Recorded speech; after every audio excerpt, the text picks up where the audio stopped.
সুপ্রভাত বন্ধুগণ, আপনাদের সবাইকে জানাই প্রভু যীশু খ্রিস্টের নামে শুভেচ্ছা ও শুভকামনা। আসুন দেখি ঈশ্বর তার পবিত্র শাস্ত্র বাইবেল থেকে আজ এই প্রাতকাল আমাদের কি বলতে চান। আজ এই প্রাতকালীন অধ্যয়নের জন্য আমরা বের করব হিতোপদেশ তার 21 অধ্যায় 31 পদ। লেখা আছে, যুদ্ধের দিনের জন্য অশ্ব সুসজ্জিত হয়, কিন্তু বিজয় সদাপ্রভু হইতে হয়।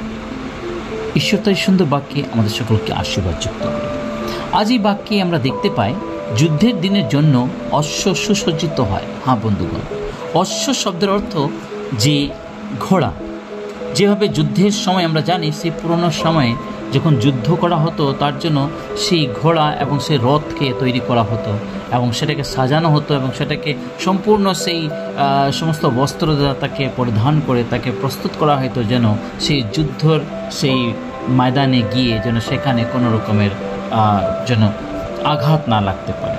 তাই সেই সম্পূর্ণ তার তৈরির পর তারা বের হয়ে যেত। কিন্তু বাইবেল লেখা আছে, কিন্তু বিজয় সদাপ্রভু হইতেই হয়, বিজয় সদাপ্রভু হইতেই হয়। হ্যাঁ বন্ধুগণ, যুদ্ধের জন্য বের হয়ে যাওয়ার সময় যে সমস্ত অস্ত্র শস্ত্র, যে সমস্ত বস্তু আমরা নিয়ে যাই, সেই সমস্ত বস্তু তৈরি করার পরেও যদি সদাপ্রভুর দয়া, সদাপ্রভুর যদি হাত, সদাপ্রভুর যদি সেখানে উপস্থিতি না থাকে, তাহলে আমরা কোনোদিন সেই যুদ্ধতে বিজয়ী হইতে পারি না।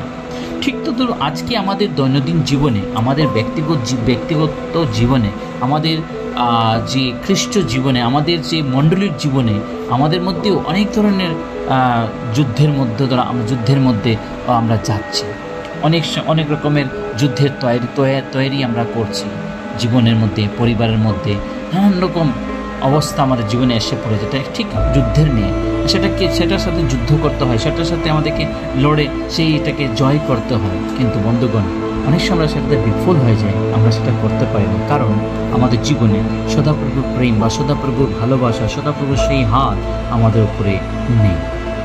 কেন নেই? কারণ আমরা সাংসারিক সমস্ত জীবনের মধ্যে আমাদের জীবনকে সম্পূর্ণভাবে লিপ্ত করে দিয়েছি।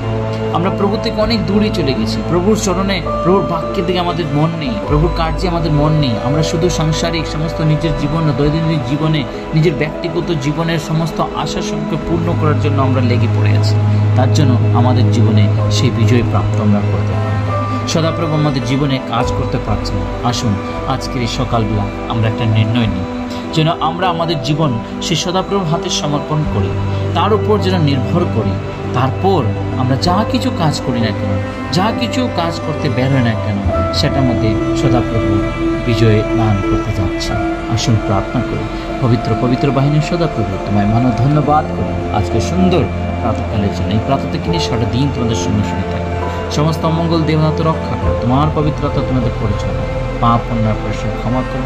এই ক্ষুদ্র প্রার্থনা যিশু তোমার পবিত্র নামে চাই, আমেন।